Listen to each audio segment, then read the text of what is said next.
Também afirmaram: se Irã atacar, nós vamos responder.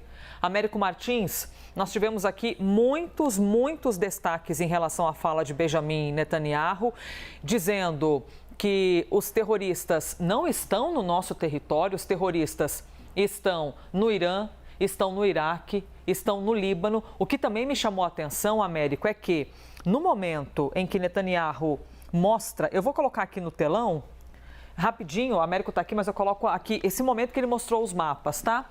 Aqui ele fala o que seria o positivo, o que seria o bom, aí ele destaca Israel, ele destaca aqui embaixo a Arábia Saudita, o Egito e nessa tela ele destacou o Irã, o Iraque e a Síria.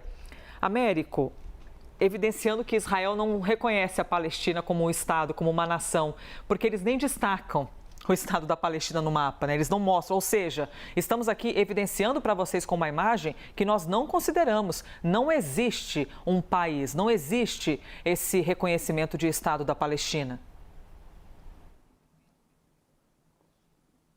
Pois é, Elisa, foi um discurso muito duro, foi um discurso histórico também, obviamente, por conta das condições em que ele acontece.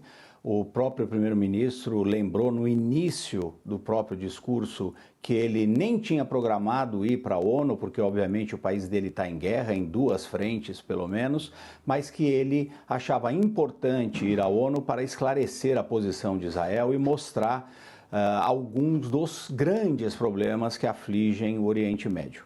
Como a gente havia previsto, ele de fato acusou diretamente o governo do Irã de estar por trás de toda essa instabilidade no Oriente Médio. Isso porque o Irã, obviamente, financia e dá apoio político a grupos como o Hamas, o Hezbollah, os Houthis e milícias que operam tanto na Síria como no Iraque. Neste exatamente mapa que você mostrou, que ele mostrou também ali para a Assembleia Geral, tentando mostrar a influência do Irã e os malefícios que isso poderia causar ali para o Oriente Médio.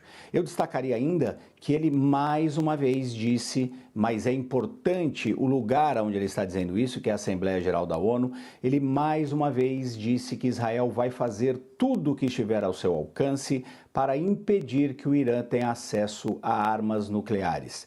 Ele já havia dito isso e ele, nesse tipo de frase, ele coloca inclusive a possibilidade de alguma ação militar israelense para impedir que os iranianos tenham as armas nucleares. Ele também fez um apelo para que vários outros países, especialmente os países democráticos, que também tenham mais medidas contra o Irã. Pediu inclusive novas sanções contra o governo iraniano para impedir a construção dessas armas nucleares, armas atômicas. Obviamente, ele também começou o discurso, eu chamo a atenção para isso, dizendo que Israel quer a paz, mas está lutando pela sobrevivência. Ele ali elenca muitas das razões de por que Israel lutou contra o Hamas, abriu uma guerra contra o Hamas, outra agora contra o Hezbollah, porque o Estado de Israel vê tanto no Hezbollah como no Hamas, ameaças existenciais à sua própria história. Ou seja,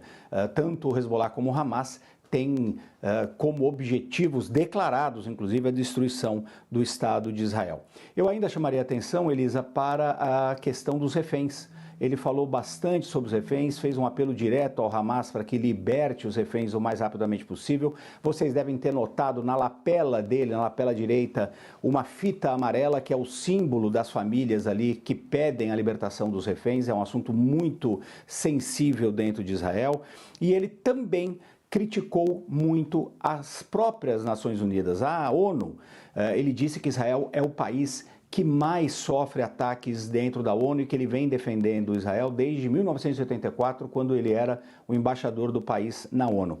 Aqui é muito importante a gente lembrar também, Elisa, que Israel ignora muitas resoluções, tanto do Conselho de Segurança da ONU, como da própria Assembleia Geral da ONU. Então, ele exige que algumas resoluções sejam cumpridas, como, por exemplo, a retirada do Hezbollah na fronteira ali com o Estado de Israel, o que obviamente deve acontecer, porque é uma resolução que foi implementada quando acabou a guerra entre o Hezbollah e Israel em 2006, mas ele escolhe ignorar muitas outras resoluções que determinam, por exemplo, o fim dos assentamentos israelenses em áreas na Cisjordânia. De qualquer forma, ele fez essas várias críticas. E eu queria chamar uma outra atenção também, Elisa, para concluir, de alguns símbolos desse discurso. Em primeiro lugar, o próprio Netanyahu falou dos protestos que estão acontecendo fora das Nações Unidas contra a presença dele lá em Nova York, justamente, obviamente, por aqueles grupos que defendem a Palestina e a criação de um Estado da Palestina. Ele apresentou, quando ele chegou, inclusive, para fazer o discurso, muitas delegações de vários países deixaram a Assembleia. Muitos delegados simplesmente se recusaram a ouvir as declarações do Netanyahu, que tinha ali muitos apoiadores, inclusive que foram levados ali para as galerias da ONU, muito provavelmente, inclusive, algumas famílias dos reféns, o que é um absurdo neste momento você continuar tendo reféns dentro da faixa de Gaza. O Hamas comete um crime de guerra ao fazer isso.